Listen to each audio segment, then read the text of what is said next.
দর্শক স্বাগত ৩ মিনিটের খবরে। ১৫ই আগস্ট জাতীয় শোক দিবস ও সরকারি ছুটি ঘোষণা করে হাইকোর্টের দেয়া রায় স্থগিত করেছেন সুপ্রিম কোর্টের আপিল বিভাগ। হাইকোর্টের রায়কে চ্যালেঞ্জ করে সরকারের করা লিভ টু আপিল আবেদনের পরিপ্রেক্ষিতে প্রধান বিচারপতির নেতৃত্বে আপিল বিভাগের পূর্ণাঙ্গ বেঞ্চ সোমবার সকালে এই আদেশ দেন। ১৯৭৫ সালে ১৫ই আগস্ট একটি অভ্যুত্থানে তৎকালীন রাষ্ট্রপতি বঙ্গবন্ধু শেখ মুজিবুর রহমান সপরিবারে নিহত হন। ১৯৯৬ সালের ৮ই আগস্ট দেশের স্বাধীনতা সংগ্রামে বঙ্গবন্ধুর অবদানের স্বীকৃতিস্বরূপ ১৫ই আগস্ট জাতীয় শোক দিবস এবং সরকারি ছুটি ঘোষণা করে একটি আদেশ জারি করে সরকার। এরপর ২০০৯ সালে ১৫ই আগস্টকে জাতীয় শোক দিবস হিসেবে ঘোষণা করেন হাইকোর্ট। গত ১৩ই আগস্ট অন্তর্বর্তী সরকারের উপদেষ্টা পরিষদের বৈঠকে ১৫ই আগস্টের ছুটি বাতিল করে প্রজ্ঞাপন জারি করা হয়।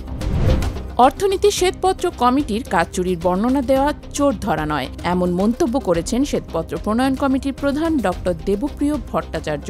সোমবার পরিকল্পনা মন্ত্রণালয়ে বিগত ১৫ বছরে আওয়ামী লীগ সরকারের দুর্নীতির তালিকা তুলে ধরতে শ্বেতপত্র প্রণয়ন কমিটি আয়োজিত এক সংবাদ সম্মেলনে তিনি বলেন, ৩ মাস অক্লান্ত পরিশ্রম করে এই শ্বেতপত্র তৈরি করা হয়েছে। কমিটির সদস্যরা সম্পূর্ণ বিনা পারিশ্রমিকে এই কাজ করেছেন।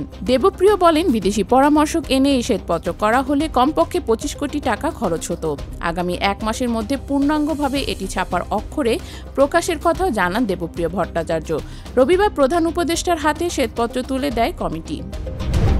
নওগাঁর রানীনগর এলাকায় ট্রেনে কাটা পড়ে বাবা মেয়ের মৃত্যু হয়েছে। সোমবার সকালে এই ঘটনা ঘটে। স্থানীয়রা বলছেন, কুরবান আলী পেশায় একজন মৎস্যজীবী। তিনি বাঘ প্রতিবন্ধী। দীর্ঘদিন ধরে নানা বিষয়ে তার পরিবারের সমস্যা চলছিল। রবিবার তার স্ত্রী বাড়ি থেকে চলে যান। ধারণা করা হচ্ছে এর জেরে তিনি তার ১০ বছর বয়সের মেয়ে কোহেলি খাতুনকে নিয়ে তিনি ট্রেনের নিচে ঝাঁপ দেন।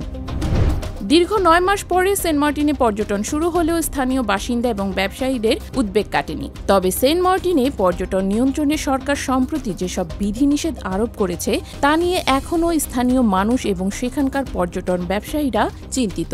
তারা জানান, রবিবার পর্যটকদের তারা ফুল দিয়ে বরণ করে নিয়েছেন, কিন্তু বছরে মাত্র ২ মাস পর্যটন উন্মুক্ত থাকায় এ সময়ের আয় দিয়ে সারা বছর চলা সম্ভব হবে না। তারা সারা বছরই কম বেশি এবং নভেম্বর থেকে ফেব্রুয়ারি পর্যন্ত পর্যটকদের জন্য সেন্ট মার্টিন উন্মুক্ত রাখা প্রতিদিন অন্তত ৩,০০০ পর্যটকের রাত্রিযাপনের অনুমতি দেওয়ার দাবি জানিয়েছেন। আগ্নেয়াস্ত্র মামলায় ছেলে হান্টারকে আনুষ্ঠানিকভাবে ক্ষমা করে দিয়েছেন মার্কিন প্রেসিডেন্ট জো বাইডেন। ছেলে সাজার ঘটনাকে তিনি সুষ্ঠু বিচার নিশ্চিত করতে আদালতে ব্যর্থতা বলেও মন্তব্য করেন। দুটি ফৌজদারি অপরাধে হান্টার বাইডেনের কারাদণ্ড হয়। যদিও এর আগে ছেলের বিচার কাজে হস্তক্ষেপ করবেন না বলে জানিয়েছেন বাইডেন। গত সেপ্টেম্বর মাসে কর ফাঁকির মামলায় হান্টার বাইডেনের ১৭ বছরের কারাদণ্ড হয়। এছাড়া বন্দুক সংক্রান্ত আলাদা মামলায় তার ২৫ বছরের কারাদণ্ড হয়। এই ঘটনায় নবনির্বাচিত মার্কিন প্রেসিডেন্ট ডোনাল্ড ট্রাম্প বলেছেন, ছেলেকে ক্ষমা করে বাইডেন বিচারের গর্ভপাত করেছেন। সিরিজের তৃতীয় ও শেষ ওয়ানডেতে আয়ারল্যান্ডকে ৭ উইকেটের বড় ব্যবধানে হারিয়ে হোয়াইট ওয়াশ করল বাংলাদেশের মেয়েরা। সোমবার মিরপুর শেরে বাংলা স্টেডিয়ামে টস জিতে ব্যাটিংয়ে নেমে ১৮৫ রানে অল আউট হয় আয়ারল্যান্ড। জবাবে ৭ উইকেটে হাতে রেখে জয় তুলে নেয় বাংলাদেশ। দুই দল এরপর খেলবে ৩ ম্যাচের টি-২০ সিরিজ। সিরিজের প্রথম টি-২০ হবে সিলেটে আগামী বৃহস্পতিবার। এতক্ষণ সাথে থাকার জন্য ধন্যবাদ।